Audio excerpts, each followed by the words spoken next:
Bismillahirrahmanirrahim. Baik, Assalamualaikum warahmatullahi wabarakatuh.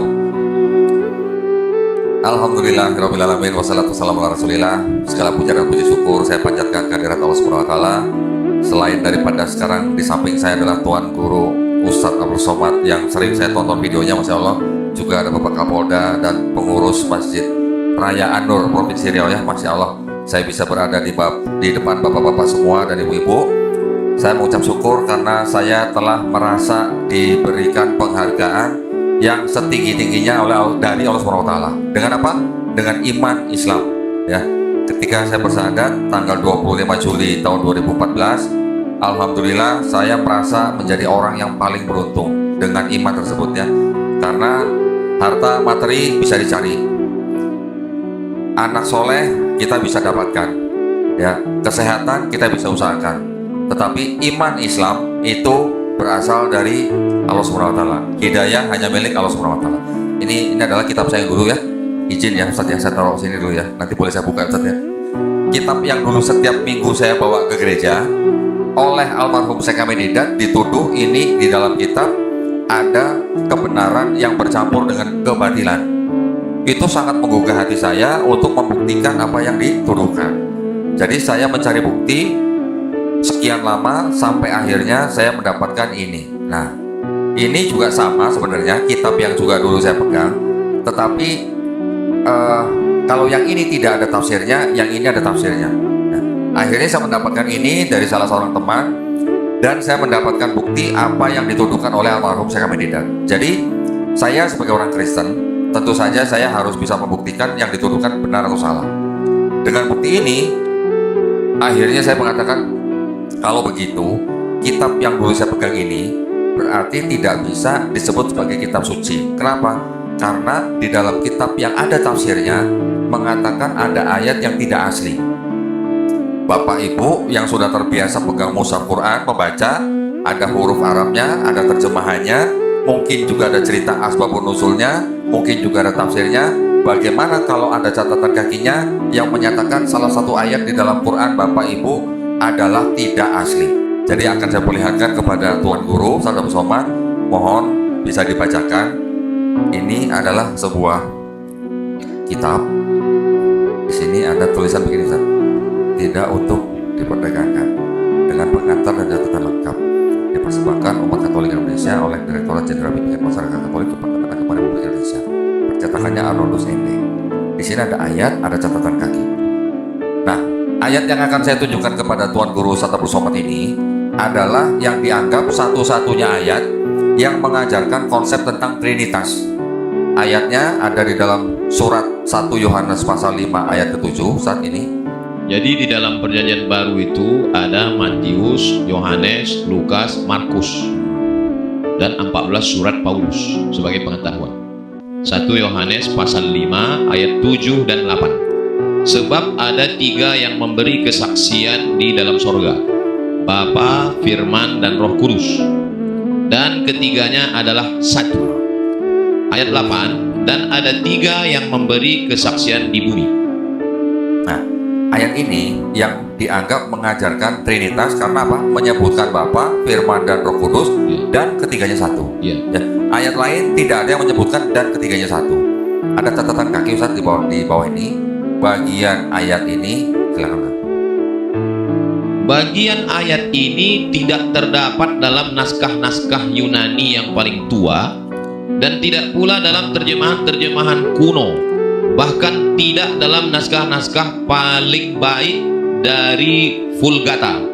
Bagian ini kiranya aslinya sebuah catatan di pinggir halaman salah satu naskah terjemahan Latin yang kemudian disisipkan ke dalam naskah-naskah yang oleh penyalin, dan akhirnya bahkan disisipkan ke dalam beberapa naskah Yunani. Karenanya bagian ini pasti tidak asli.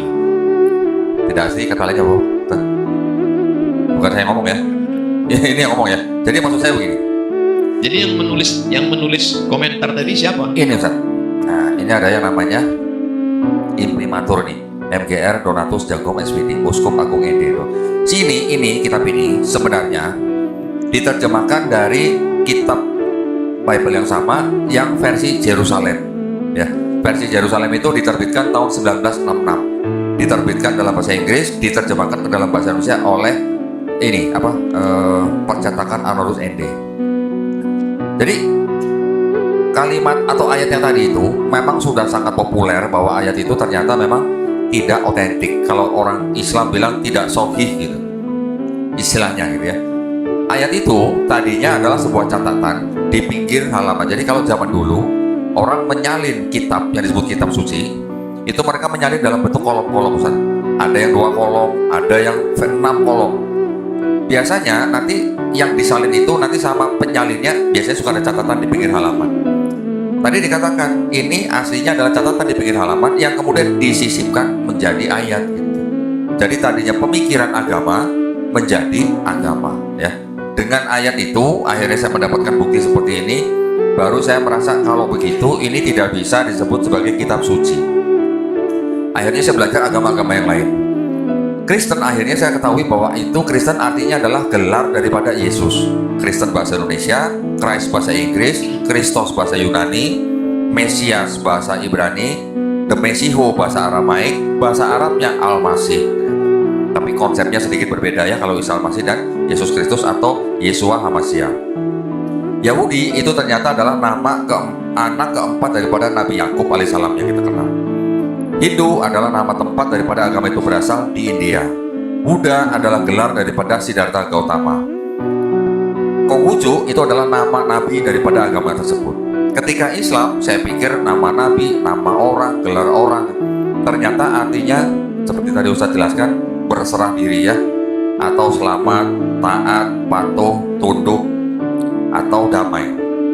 Ketika saya membandingkan semuanya ini, ternyata dipecah lagi menjadi yang disebut dengan agama samawi dan agama arti atau bumi. Yang agama samawi akhirnya mau nggak mau saya harus pelajari secara detail, yang mana saya akhirnya menemukan bahwa kitab yang dulu saya punya ini ternyata terbagi menjadi 2 bagian. Yang bagian pertama disebut Perjanjian Lama, Ustaz. Yang kedua disebut Perjanjian Baru. Perjanjian Baru ini adalah kitabnya orang Kristen ini yang isinya 27 kitab. Yang tadi disebut Matius, Markus, Lukas, tambah surat-surat Paulus cuma 13, Ustaz, bukan 14. Yang satu lagi kitab Ibrani itu tidak diketahui siapa yang tulis. Ditambah lagi dengan surat-surat dari yang disebut rasul-rasul. Tapi istilah rasul dalam kitab mereka ini beda dengan istilah rasul dalam Islam ya. Kemudian yang Perjanjian Lama ternyata ini berasal dari kitabnya orang Yahudi, yaitu ini yang namanya kitab Tanakh. Kitab Tanakh ini, Tanakh itu adalah singkatan Torah, Nevi'im, Ketuvim. Torah itu adalah 5 kitab Musa, Kejadian, Keluaran, Imamat, Bilangan, Ulangan. Nevi'im adalah kitab nabi-nabi, Nabi Daniel, Yeremia, Yehezkiel, Yesaya, Hagai, Habakuk, Ayub, Yunus, dan sebagainya. Kitab tulisan-tulisan itu adalah Ketuvim, kitab Mazmur yang kita kenal dengan sebutan Zabur. Ada kitab Ratapan, Kidung Agung, Amsal, dan sebagainya. 3 kelompok kitab disebut Tanakh, ditulis dalam bahasa Ibrani seperti itu, Ustaz ya. Ya, ini Ibrani, ini terjemahan bahasa Inggris. Kitabnya orang Yahudi ini disusun kira-kira tahun 450 sebelum Masehi.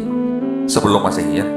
Kemudian di abad ketiga, kira-kira tahun 270 sebelum Masehi, kitab yang berbahasa Ibrani itu diterjemahkan ke dalam bahasa Yunani. Ini kitabnya, bahasa Yunani. Kira-kira tahun 270 sebelum Masehi. Kemudian terjemahan Yunani ini beredar secara luas, bahkan sampai Nabi Isa alaihissalam lahir, bahkan sampai Nabi Isa alaihissalam diangkat, dan beratus-ratus tahun sampai kira-kira di abad kedua, ketiga, keempat terjemahannya diresensi atau dikritik terjemahannya. Oleh siapa? Oleh bapak-bapak gereja Kristen sendiri. Kenapa dikritik? Karena mereka membaca kitab ini tetapi menggunakan kacamata budaya Helenisme Yunani, budaya paganisme Romawi, dan juga filosofi Platonisme. Akhirnya di akhir abad 4, kitab yang ini terjemahan dijadikan satu dengan kitabnya Perjanjian Baru Kristen. Jadilah kitabnya orang Kristen yang pertama di akhir abad 4 Masehi, 300 tahun lebih setelah Nabi Isa alaihissalam diangkat ya. Quran kita tidak sampai 2 tahun sudah menjadi mushaf ketika zaman sahabat Abu Bakar ya radhiyallahu anhu. Ketika digantikan oleh sahabat Umar bin Khattab, 10 tahun, kemudian digantikan lagi oleh sahabat Utsman bin Affan. Tidak sampai 13 tahun sudah dikodifikasi lagi menjadi mushaf Quran, dan Quran dengan dialek selain Quraisy dibakar, tulis ya, supaya seragam. Itu tidak sampai 2 tahun sudah jadi mushaf setelah Nabi Muhammad SAW wafat. Tetapi yang ini hampir 400 tahun ya setelah yang disebut dengan Yesus atau Nabi Isa alaihissalam tidak ada, baru disusun. Jadi jaraknya jauh sekali. Kemudian menurut kalangan Kristen sendiri ya, baik dari kalangan yang mempelajari tentang Perjanjian Lama dan Perjanjian Baru, ternyata di dalam Perjanjian Lama yang 5 kitab Musa tadi berasal dari yang namanya 4 mazhab. Orang Israel juga punya mazhab, Ustaz. Ketika mereka dibuang ke Babel, itu mereka membuat 4 mazhab, yaitu apa? Yahwis, Elohis, Deuteronomis, dan Priestly. 4 sumber ini yang menjadi 4 sumber di dalam 5 kitab Musa, sehingga banyak kontradiksi. Belum lagi nanti ada plagiarisme, belum lagi nanti ada kontradiksi di dalam ayat Perjanjian Lama sendiri. Yang Perjanjian Baru ternyata juga 4, Matius, Markus, Lukas, Yohanes, tidak ditulis oleh orang-orang yang pernah ketemu dengan Yesus, tidak ditulis oleh orang-orang yang pernah jalan-jalan bareng Yesus, dan tidak pernah ditulis oleh orang-orang yang tidak pernah ngopi bareng Yesus. Gak pernah ketemu kan berarti gak pernah ngopi, Ustaz ya? Jadi ini yang mengatakan bukan orang Islam, yang mengatakan adalah orang-orang dari kalangan Kristen sendiri yang mempelajari tentang Perjanjian Baru ya. Tetapi ternyata setelah saya pelajari lebih dalam, Perjanjian Lamanya orang Yahudi itu sebenarnya mempunyai konsep ketuhanan yang serupa dengan Islam ya. Kalau kita sering membaca Bismillahirrahmanirrahim, Qul huwallahu ahad, Allahu samad, lam yalid walam yulad walam yakul lahu kufuwan ahad. Ternyata di Perjanjian Lama ada ayat-ayat itu. Bilangan 23 ayat 19 mengatakan Tuhan bukan manusia, Tuhan bukan anak manusia. Ulangan 6 ayat 4 mengatakan Shema Israel, Adonai Elohenu, Adonai Ehad. Keluaran 9:14 mengatakan tidak ada sesuatu yang serupa dengan Tuhan di bumi. Banyak ayat-ayat di Perjanjian Lama yang menjelaskan bahwa Tuhan itu bukan manusia, Tuhan itu tidak bisa dilihat, tidak ada yang bisa tahan memandang wajahnya, Tuhan itu tidak berubah, Tuhan itu maha mengetahui. Tiba-tiba ketika masuk ke dalam Perjanjian Barunya, Tuhan yang tidak bisa berubah itu tiba-tiba bisa jadi Yesus ya. Ini kenapa saya harus bicara, karena seperti tadi Ustaz Abdul Somad menceritakan dari Quran surat Ali Imran sampai ke Quran Maryam yang menceritakan tentang Nabi Isa alaihissalam. Di sini juga ada cerita sosok yang sama, yaitu disebut dengan Yesus Kristus. Kurang lebih ini kitab ada 200 tahun sebelum Quran diturunkan. Jadi menceritakan sosok yang sama, tetapi ada perbedaan kisah. Kalau tadi Ustaz Abdul Somad menceritakan Nabi Isa alaihissalam lahir di tempat yang banyak pohon kurmanya, Ustaz ya. Kalau di sini diceritakan lahir di penginapan dan akhirnya ditaruh di palungan tempat makan hewan ternak. Kemudian setelah besar, usia 30 tahun kira-kira, melakukan pelayanan sampai akhirnya dituduh oleh imam-imam Yahudi, dikejar-kejar sampai ke Taman Getsemani, akhirnya ditangkap oleh tentara Romawi, diserahkan kepada Gubernur Pontius Pilatus, sampai akhirnya dibunuh dan disalib. Di sini diceritakan begitu. Nah, sosoknya sama nggak antara Yesus dan Nabi Isa alaihissalam? Sosoknya adalah sama, tetapi diceritakan dengan perspektif yang berbeda antara agama saudara kita yang Nasrani, dan juga diceritakan dengan perspektif yang berbeda di dalam Quran. Kenapa kita harus menjaga akidah ini? Karena kita sebagai Muslim, kita punya akidah bahwa Nabi Isa alaihissalam tidak dibunuh dan tidak disalib. Betul ya? Tadi Ustaz Abdul Somad sudah membacakan Quran An-Nisa ayat ke-157. Dan juga bahwa kedua agama ini, Islam dan Kristen, percaya bahwa Nabi Isa alaihissalam lahir dari perawan suci. Ini sama nih ya. Kalau Yahudi malah tidak percaya ada kelahiran dari perawan suci. Jadi Yahudi dan Kristen ada persamaan dan ada perbedaan, tetapi antara Kristen dan Islam juga ada persamaan, ada perbedaan. Jadi akidah ini yang tipis-tipis kita harus tahu persis gitu ya. Nah, masalahnya di dalam agama Kristen mereka mempercayai bahwa Yesus dibunuh, disalib, dan bangkit di hari ketiga, kemudian diangkat ke surga, dan akhirnya disembah menjadi Tuhan ya. Di kitab mereka juga ada ayat yang berbunyi, Yohanes pasal 14 ayat 6, akulah jalan dan kebenaran dan hidup. Sedangkan di Quran, setiap hari kita membaca Quran surat Al-Fatihah, di situ ada ayat yang mengatakan ihdinas siratal mustaqim. Di situ ada kata-kata jalan yang lurus. Kata-kata jalan ini yang di sini jalan kebenaran dan hidup, di Quran jalan yang lurus, ini kadang-kadang dibenturkan. Ini kadang-kadang kalangan mereka bilang, itu kenapa orang Islam setiap hari minta jalan yang lurus? Jalan yang lurus itu ya Yesus, katanya. Yesus itulah jalan dan kebenaran dan hidup. Ini sering dibenturkan, dianggap bahwa orang Islam masih mencari jalan, tapi jalannya sudah ada di dalam kitab mereka. Padahal di Quran surat Maryam juga ayat ke-36, Nabi Isa alaihissalam diceritakan berkata apa? Wa innallaha robbi wa robbukum fa'budu haza siratum mustaqim. Allah itu adalah, sesungguhnya Allah itu adalah Tuhanku dan Tuhanmu. Nabi Isa berkata kepada Bani Israel, maka sembahlah dia. Inilah jalan yang lurus. Jadi jalan yang lurus yang kita minta di dalam Quran surat Al-Fatihah, dengan cara apa kita mendapat jalan yang lurus? Menyembah Allah Subhanahu wa Ta'ala. Tetapi kalau di sini buat orang Kristen, Yesus yang disebut sebagai akulah jalan dan kebenaran dan hidup, itulah jalan buat mereka, sehingga Yesus dianggap sebagai Tuhan. Hal ini perlu saya sampaikan. Kenapa? Karena di luaran itu masih ada yang namanya kegiatan misionaris, ya, kegiatan kristenisasi, walaupun tidak secara mencolok, yang sebenarnya melanggar keputusan bersama dua menteri, Menteri Agama dan Menteri Dalam Negeri nomor 1 tahun 79, yang mana di dalam bab 3 pasal 4 disebutkan dilarang mensiarkan agama kepada orang atau kelompok orang yang sudah beragama dengan cara memberikan brosur, majalah, pamflet, buku, sembako, dan bantuan lainnya, yang mana ujung-ujungnya mengajak orang untuk masuk agama tertentu. Ya, itu adalah landasan hukumnya. Jadi, saya ingin memberikan pandangan bahwa di dalam Islam dan Kristen ini ada seorang sosok yang sama, yang disebut dengan Yesus Kristus atau kita kenal dengan Nabi Isa alaihissalam. Tetapi karena sosok ini dipandang berbeda antara Islam dan Kristen, makanya kita perlu sekali menjaga iman dan akidah kita supaya kita tidak mudah dimurtadkan. Ya, itu adalah tujuan daripada kajian Kristologi, yang mana kita gabungkan dengan Islamologi. Islamologi adalah ilmu seluk-beluk tentang Islam, kita gabungkan sehingga kita sebut Krislamologi. Pernah saya berdebat dengan seorang pendeta yang senior. Saya hanya bertanya begini, Pak Pendeta, mohon maaf, sambil pegang ini ya Ustaz ya, 1 Yohanes 5 ayat 7 yang tadi dibaca oleh Ustaz Abu Somad, itu firman Tuhan atau bukan? Tapi saya pegang ini, dan saya tahu dia tahu kitab ini gitu. Dia berani bilang bukan. Begitu ada seorang pendeta bilang bukan firman Tuhan di dalam kitab dia, buat kami sudah cukup.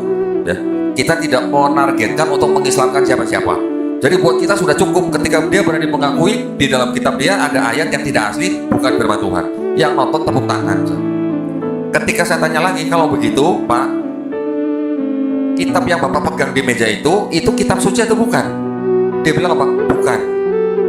Sudah buat kita udah cukup. Yang nonton tepuk tangan lagi, tambah kenceng lagi Ustaz. Ya, jadi artinya kita hanya butuh pengakuan bahwa ketika kita bisa membuktikan di dalam kitab mereka ada kebenaran, tapi juga ada kebatilan. So buat kita mendapat pengakuan dari mereka, buat kita sudah cukup. Ya, yang penting yang menonton kan, yang menonton, umat Islam yang menonton, yang kita harapkan iman dan akidahnya tambah kuat. Kalau ada dari kalangan Kristen yang menonton terus kemudian mereka masuk Islam, itu hanya bonus buat kita. Karena kita semua tahu hidayah milik Allah SWT. Ya, jadi itulah yang kita lakukan. Kita juga sekarang dari banyak alhamdulillah didatangi oleh orang-orang dari kalangan Kristen dan juga dari kalangan Islam. Yang kalangan Kristen mereka ingin melihat sendiri bukti-bukti yang saya punya. Bahkan ada yang datang, seorang perempuan dari kota Semarang, minta izin, kok boleh nggak saya foto-foto bukti-buktinya yang dia punya? Boleh, silakan foto. Setelah difoto, dia bikin karya tulis sebanyak 35 halaman. Karya tulisnya dia pakai untuk papanya sendiri. Jadi dia pakai untuk berdebat dengan papanya.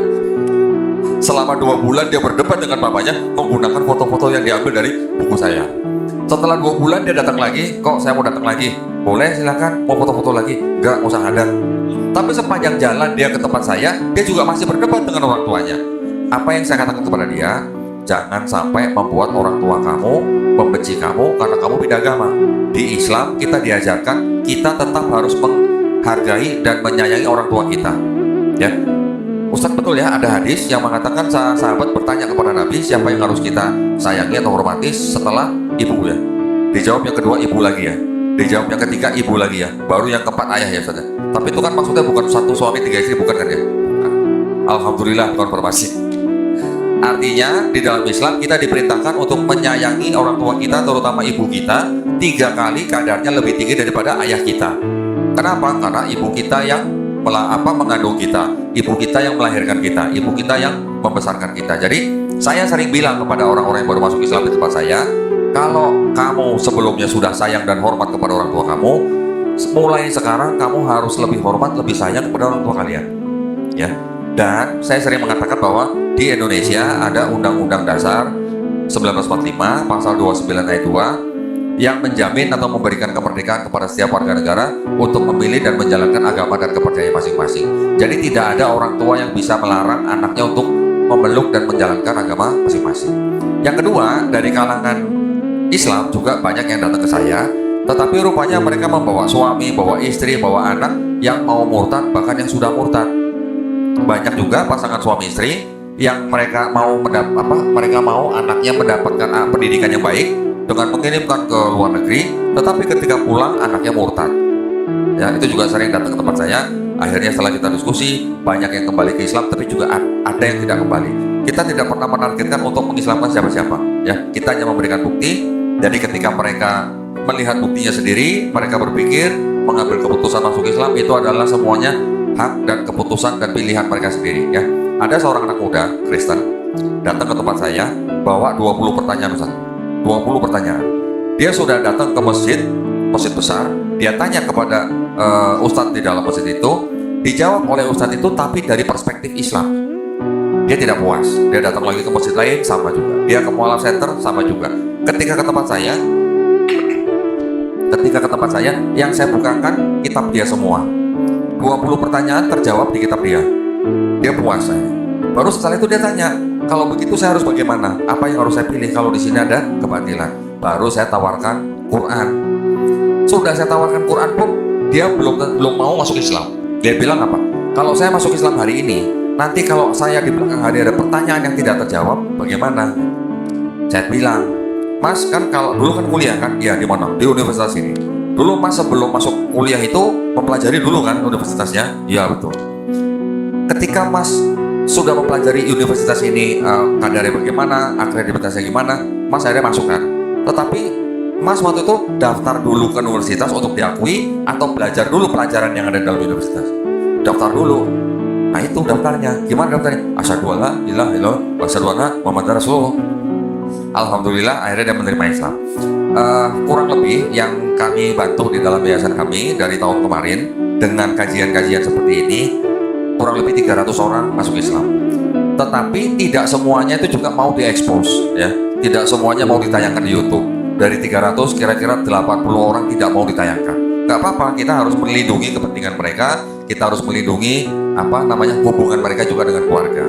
Ketika kita ekspos mereka malah jadi berantakan kan, itu bukan juga yang kita harapkan ya. Jadi setiap orang yang masuk Islam di tempat kami tidak kami biarkan, tetapi kami kirimkan guru privat masing-masing mualaf.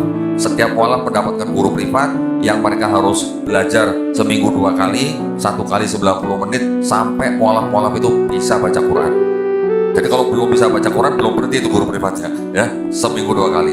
Itulah yang kami lakukan ya. Jadi saya juga mohon doanya dari Bapak Ibu yang ada di dalam Masjid Raya An-Nur ini. Mudah-mudahan kami juga semuanya istiqomah dalam menjalankan tugas kami. Kami juga sangat-sangat berterima kasih atas undangannya sehingga kami bisa berada di sini. Jaga iman Islam itu sekuat-kuatnya, jangan sampai lepas daripada genggaman kita. Insya Allah kita yang mengikuti taat kepada Allah Subhanahu Wa Taala, taat kepada Rasul dan sunnahnya, insya Allah kita sudah disediakan tempat yang baik dan rumah yang benar. Rumah yang benar ini tidak mungkin menyakitkan buat kita ya. Amin ya robbal alamin. Semoga kita semua dilindungi dan dirahmati Allah Subhanahu Wa Taala. Semoga kita juga dijadikan golongan manusia yang beriman kepada apa yang sudah diturunkan Allah Subhanahu Wa Taala melalui Rasulnya, dan insya Allah kita juga dijadikan golongan manusia yang menjadi saksi keesaan Allah Subhanahu Wa Taala. Barakallahu fikum, wabillahi taufiq wal hidayah. Wassalamualaikum warahmatullahi wabarakatuh. sallallahumma ala sayyidina Muhammad wa ala alihi wa sahbihi ajma'in wa akhiru da'wana anil hamdulillahi rabbil alamin.